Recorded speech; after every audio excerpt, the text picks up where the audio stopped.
जय हिंद माहियो। मैं सूरज कुमार और आपका स्वागत है रीडिंग प्लेस में। तो आज अपने लोग क्लास 10th का जो है 2 महत्वपूर्ण क्वेश्चन करने वाले हैं। और ये क्वेश्चन जो है सो आपको साइंस से केमिस्ट्री सब्जेक्ट से रहेगा, साइंस का केमिस्ट्री सब्जेक्ट से रहेगा। तो चलिए बिना देर किए हुए ही स्टार्ट करते हैं आज का अपना सवाल। तो सवाल है आपका, रासायनिक समीकरण से प्राप्त होने वाली 3 सूचनाओं को लिखें। रासायनिक समीकरण से प्राप्त होने वाली 3 सूचनाओं को लिखें। यानी कि रासायनिक समीकरण से जो 3 सूचना प्राप्त होता है वो हमको लिखना। ऐसे तो होता है बहुत सारा, लेकिन हमको लिखना है बस 3 ही। तो आंसर है, इसका उत्तर है, रासायनिक समीकरण से प्राप्त होने वाली 3 सूचनाएं इस प्रकार है। पहला नंबर कह रहा है, कौन से पदार्थ रासायनिक अभिक्रिया में भाग लेते हैं। तो देखिए, रासायनिक समीकरण से हमको ये सूचना मिलता है कि रासायनिक अभिक्रिया में कौन से पदार्थ भाग ले रहे हैं, पहला।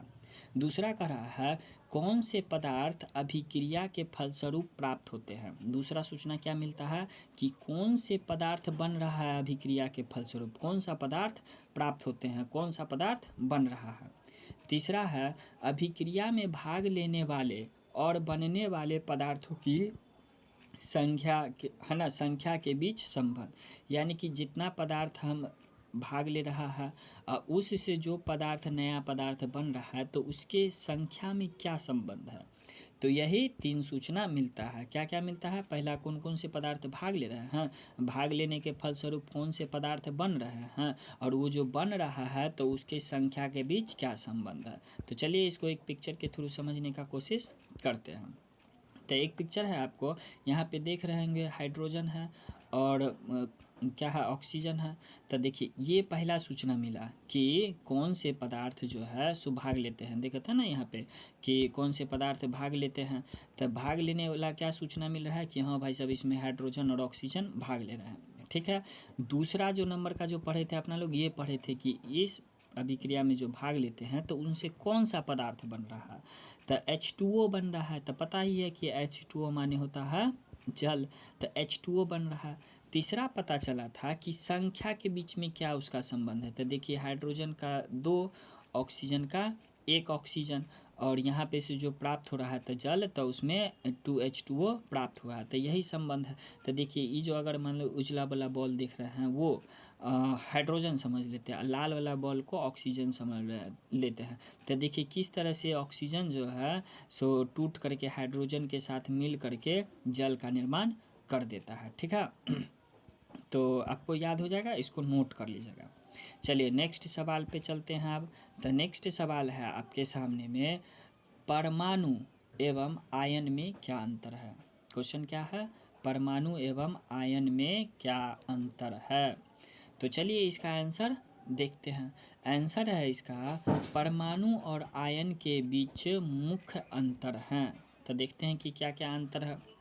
ये सवाल जो है ना 2 नंबर वाला क्वेश्चन में पूछा जाता है।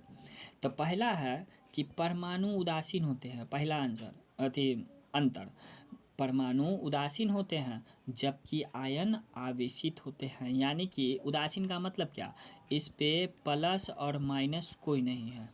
ठीक है, यानी कि धनात्मक या ऋणात्मक कोई नहीं है। आयनित मतलब कि आवेशित मतलब कि, आवेशित मतलब ये इस पे या तो प्लस है या तो माइनस है, दोनों में से कोई एक है।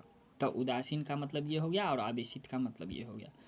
दूसरा क्या अंतर है, देखिए, आयन तब बनते हैं जब परमाणु जो है इलेक्ट्रॉन प्राप्त करते हैं या खोते हैं। इलेक्ट्रॉन को या तो प्राप्त करेगा या तो खोएगा, तब आयन बनते हैं।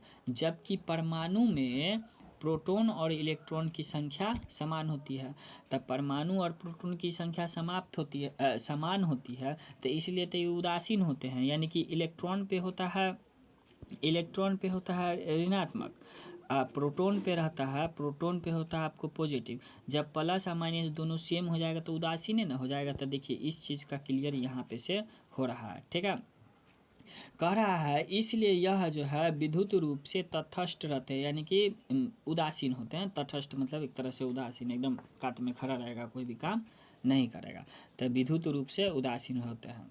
तो चलिए इसको अब पिक्चर के थ्रू देखने का कोशिश करते हैं। तो देखिए यही है एटम, इसी तरह से रहता है, ये उदासीन रहते हैं। इसमें परमाणु की संख्या क्या कहते हैं, इसमें प्रोटॉन की संख्या और इलेक्ट्रॉन की संख्या समान होते हैं। प्रोटॉन की संख्या और इलेक्ट्रॉन की संख्या समान होते हैं। इसमें देखिए आयन में ये जो देख रहे हैं सबसे बाहरी कक्षा में जो हुरार घूम रहा है, यही सबसे बाहरी कक्षा में यही इलेक्ट्रॉन है इसका, एक तरह से समझिए।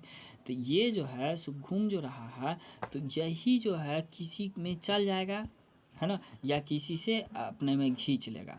तो इसलिए यह यहाँ पे क्या होते हैं, ये आयनित होते हैं। इलेक्ट्रॉन पे कैसा आवेशित रहता है, इलेक्ट्रॉन पे रहता है ऋण आवेश। तो ऋण आवेश अगर किसी में चल जाएगा ये, तो उसका जो है ऋणात्मकता बढ़ जाएगा। अगर ये बढ़ जाएगा तो उसका बढ़ जाएगा, लेकिन इसका कम जाएगा। ठीक है, तो इसको याद रखिएगा, इसको नोट कर लीजिएगा। और ये सारा जितना भी दोनों सवाल बताए हैं, सारा का सारा एग्ज़ाम के पॉइंट ऑफ व्यू से क्लास के 10th के लिए बहुत ही इम्पोर्टेंट है। ये पिछले साल पूछा गया एक क्वेश्चन है। क्लास 10th में जो है ना लगभग 50% क्वेश्चन जो है सो अपने आप को दोहराता है। 50% क्वेश्चन जो है सो अपने आप को दोहराता है। तो इसको नोट कर लीजिएगा, और एक दो बार वीडियो दिखेगा तो क्वेश्चन याद ही हो जाएगा। तो चलिए अब रहने देते हैं।